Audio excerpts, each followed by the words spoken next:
Assalamualaikum warahmatullahi wabarakatuh. Di samping mah di samping, tapi teu disalempak. Kakuping mah kakuping, tapi teu kompak. Salat tahajud di tengah malam, jangan selalu tidur pulas. Lamun abdi ngucap salam, jawabna anu ikhlas. Daun peteuy daun salam dibeli ten Mang Tatang. Sing saha anu ngajawab salam didoakeun sing lunas hutang, amin. Di imah aya kolam hanyakal eueuh eusina. Sing saha anu ngajawab salam mudah-mudahan loba rezekina, amin. Pak Camat jualan tomat, yang beli harus hormat. Lamun ngaku umat Nabi Muhammad, ngajawab salam kudu semangat. Sakali deui ah. Assalamualaikum warahmatullahi wabarakatuh. Innal hamdalillah wassalatu wassalamu ala rasulillah Sayyidina Muhammad ibni Abdillah wa ala alihi wa sahbihi wa mawalah, amma ba'du. Hadirin anu dipika hormat, para alim ulama anu jembar ku pangabisa, para kiai anu sugih ku pangarti, para guru anu luhung ku ilmu, para ajengan anu nyicingan dina ginanjar kawilujengan.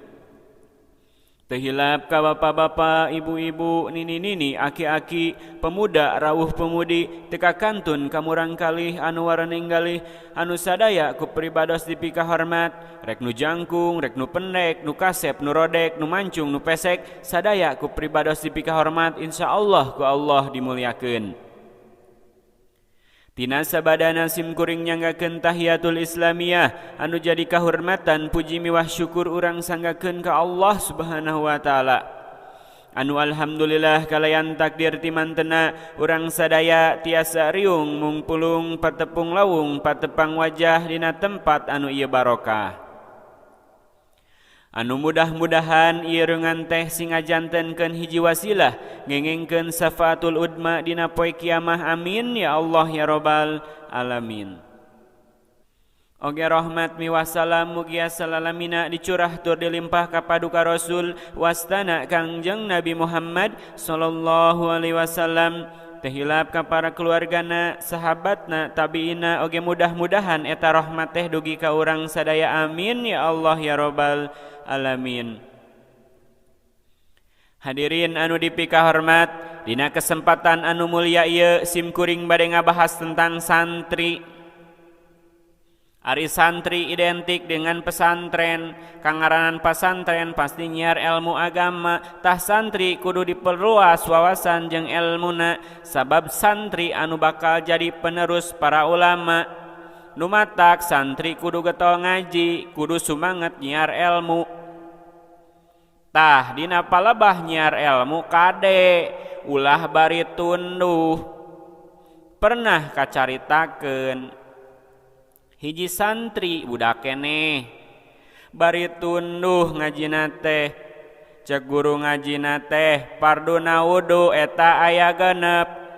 Hiji niat, dua ngumbah pamente disarengkeun sareng niat, tilu ngumbah panangan duanana sareng sikuna, opat ngusap sirah sakedik, lima ngumbah sampean duanana sareng memuncangana genep tartib. Tah dedengean eta budak ngusap sirah nu leutik, babari tunduh tea padahal ngusap sirah sakedik.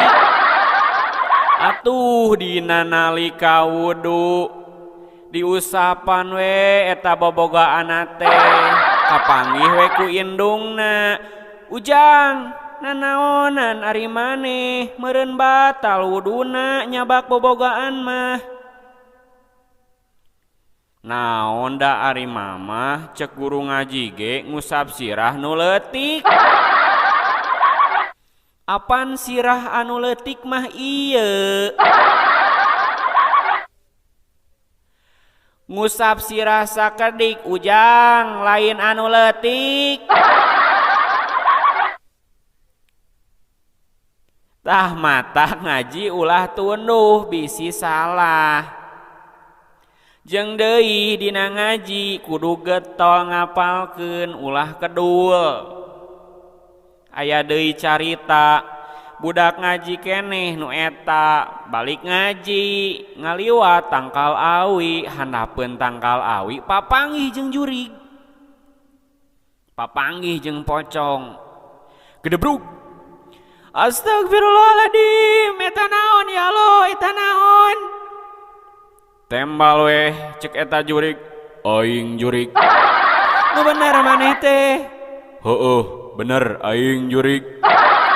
Jol ingat cek guru ngajina, lamun papanggih jeung jurig baca we doa.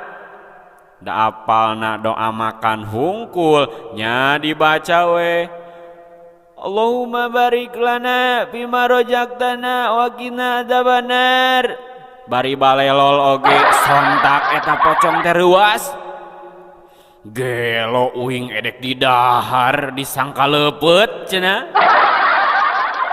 Atuh kabur we eta pocong teh sieun di dahar. Tah mata ngaji kudu getol ngapalkeun ulah kedul. Gitu balik deui kanu tadi tah urang teh kudu jadi santri anu sasungguhna. Tah loba anu teu apal makna santri. Naon sih ari santri teh? Santri terdiri tina 5 huruf nyaeta sin, nun, ta, ro jeung iya. Huruf sin singkatan tina salikun ilal akhirah. Santri kudu menuju kana jalan akhirat. Santri kudu ngautamakeun akhirat. Huruf nun singkatan tina naibun anil masyaih. Santri teh nyaeta penerus para ulama. Edek saha deui anu ngagantikeun para ulama iwal ti santri. Huruf ta singkatan tina tarikun anil ma'asi. Santri kudu mampu ngajauhkeun diri tina maksiat. Santri kudu ngabentengan diri tina sagala rupa maksiat. Huruf ro singkatan tina rogibun fil khairat. Santri kudu bungah, kudu atoh tina hal kaalusan. Kudu resep tina kaalusan teh, ulah cuek komo julid mah. Huruf iya singkatan tina yarju as-salamata fid dini wa dunya wal akhirah. Santri kudu selalu ngaharepkeun kasalamatan agama dunia jeung akhirat. Tah mudah-mudahan urang sadaya jadi santri anu sabenerna. Anak urang ge sadaya jadi santri anu soleh-soleha digampilkeun dina milari elmuna amin ya Allah ya rabbal alamin.